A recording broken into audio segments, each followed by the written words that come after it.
Now, if this episode doesn't shut up the haters, I don't quite know what will, because the animation for this episode was so top notch compared to, I'd even say, better than the actual whole last season. It was so crisp. Every scene was so crisp. Like, you could have taken a bite out of it and it would have been just like a Pringle. It was absolutely delightful. And this is where the story, I mean, granted, not everybody likes the Magic Academy arc.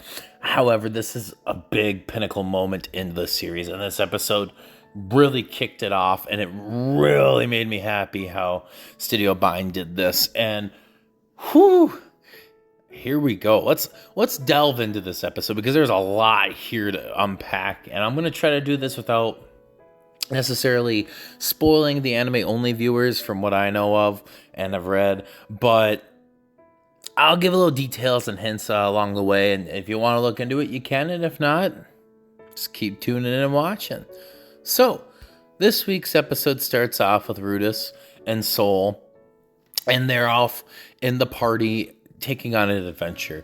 Now, it's kind of loosely given throughout the episode, but it's been almost about 2-ish years since Rudis started traveling with Soul and his party. And so they're out there, right? And they are taking on a red dragon. So they're scouting out the area, and Rudis is looking, and he sees those luster grizzlies again. And there's a whole pack of them, right? Like 10 again. So what do you do in that type of situation? Well, you send the spellcaster to kind of check it out. And Rudis kind of does what he did last time, and he sets a nice mud trap for them. And that party takes them out so much smoother than Counter Arrow. Okay, granted, like I said in the last episode, we won't be seeing Sarah for, well, a very, very long time. And Counter Arrows, they're gone. But this party, you can tell this is a party that knows what they're doing. Granted, they are S rank adventurers and Counter Arrow is only A, but it shows. And I guess, party-wise, the size is bigger a little bit. And either way, we finally, take care of the bears. And within like 10 seconds, here's that red dragon, right? And Soul's looking kind of sweaty and pissed because he thinks, Rudis wasn't paying much attention. And I guess, granted, to be fair, those bears were kicking up a lot of snow. So it's not like Rudis, could really see that. And Rudis knows, and kind of just evaluating the situation, that this red dragon is injured and he won't be a terribly hard battle. And, at this point, he's pretty much just trying to distract it long enough so that the party can get away and everybody, doesn't die. So he throws this nice smoke curtain out on him, jumps on this red dragon, kind of evaluates the situation, and realizes that he's pretty injured. So obviously the dragon starts fighting back with a little fire, and Rudis casts this wicked water magic, right? And this scene is just so sharp with the sparks flying and the water and the line work on the... Oh my gosh, just so crisp. And right after that, Rudis obviously negates that, puts some rocks and pins this sucker down into the mud pit that the bears were in. And while he's got him trapped and solidifies the mud a little bit, throws a huge boulder onto the red dragon's head, crushing and defeating him practically by himself. And they get back to town after this is over, and everybody in the party is talking about, how he was good, but they never would have guessed he was that good, and that... obviously he probably wasn't making those stories up about traveling the demon continent because, damn. And everything here is clearly not nearly as powerful as, in my opinion, as the demon continent that we have seen so far, just quest-wise. And so, Soul's pretty much asking Rudis, you sure you don't want to join our party as a full-time member? It's been, quite a while now. And he's, just being honest. And he's like, if I didn't have to make my name and then just move on to the next country to find my mother, I would. But this is my goal. So Rudis makes it back to his little cottage up there he's renting out. And, gets out the altar and prays to the Rakshi the Rockshi altar. The dedication at its finest, right? So we get to see Rudis kind of training up right after that, and we get to see he has the Paul boy ponytail going on. He's getting pretty jacked, because at this point, if I remember correctly, he would be about, I think, 16, 17. Correct me if I'm wrong. I think right around there, probably 16. And he goes out to eat in the tavern kind of after getting swole and cocky, and the bards there are singing songs about how Quagmire destroyed this dragon by himself. And Rudis is like, oh God, it got songs about me now, and people in the bar are whining about it. And he's like, dude, I'm right here, man. Like, it's pretty funny. And lo and behold, while that's all happening, our girl Elanise shows up, and she's just looking all tip-top and awesome as always. I love her character. She's definitely one of my favorites. And not just because of the situation, but that's something down the road to get into. So she confronts Rudis, and she's actually surprised how fast it was to find him, and how hard he is to miss because of the stories going around. And she's quite impressed that Rudis actually took down this dragon, and just the details they are putting onto her face and hair is just so sharp. And she introduces herself to Rudis, and she tells Rudis that she's a friend of Roxy. She was traveling with Roxy, and she's been looking all over for Paul's family, and the fact that she actually was in Paul's party. And it doesn't necessarily state it at this point, but yeah, she's not quite quaint of Paul, obviously being an ex-party member, and Paul pretty much breaking up the party, marrying Zenith. But right after that, she's kind of licking her lips and teasing him a little bit, checking him out and complimenting him on his pecs. And he lifts her head by the chin.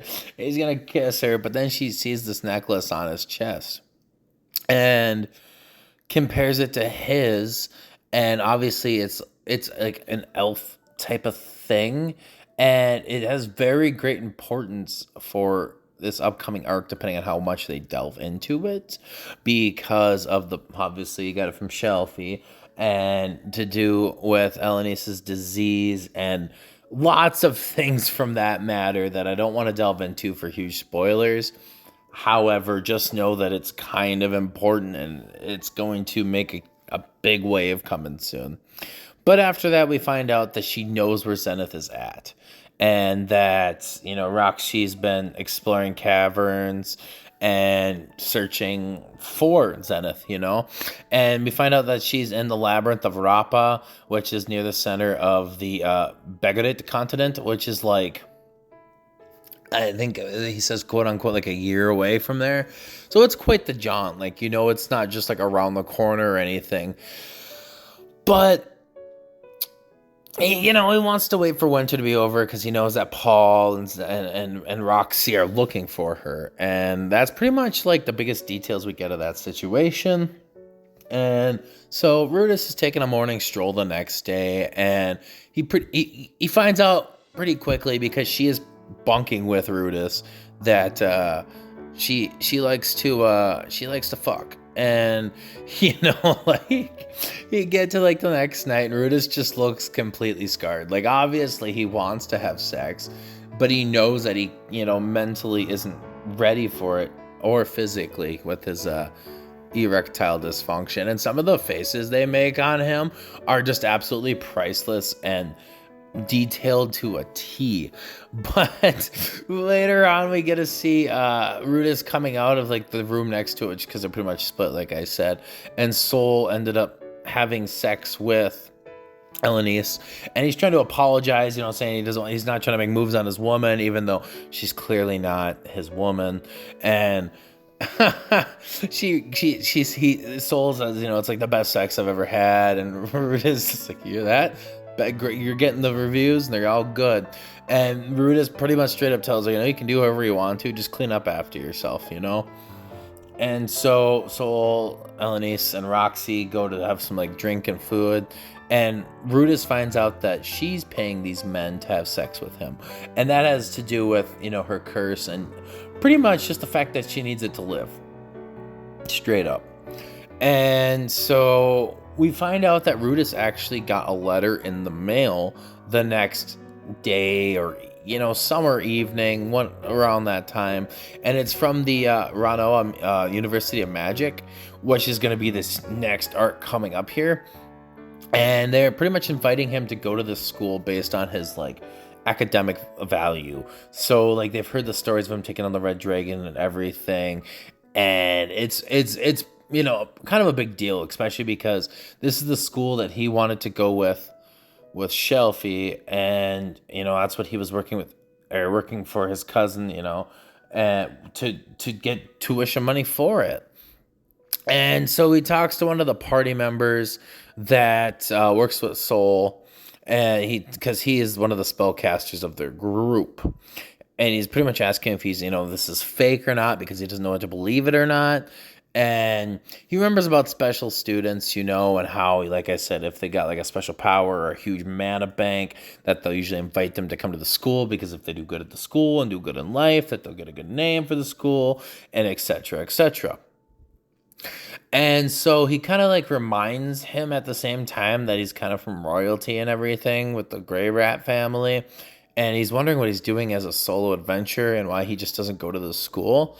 And he's thinking about it, and, Elanise is like, he has a point. You better off going to that school than joining Paul, because obviously she's going to follow Rudis for a while here, and she doesn't like Paul, so she wants him not to join Paul. But it kind of feels like this, like, conniving type of feel, Rudis calls it out. But even though improving his skills is something he wants to do, he wants to find his mom first.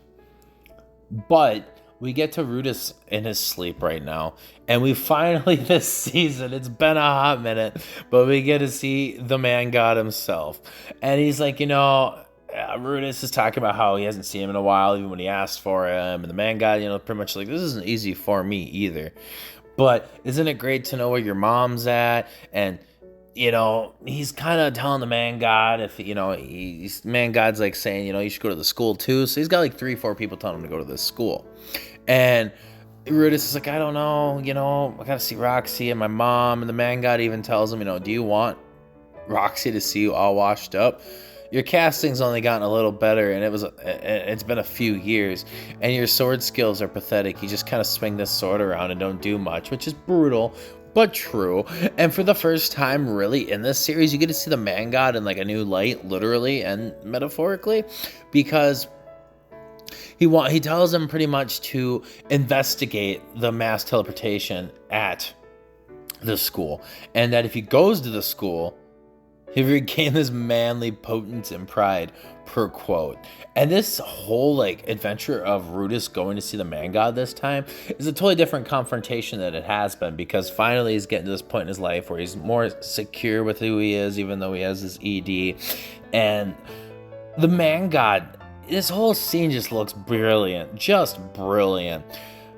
So Rudis, is like, I kind of want to fix my AD, and I'd like to see Roxy and fix my pride. So obviously he's going to go to the academy now. And we all know personally that Shelfie's also at this academy.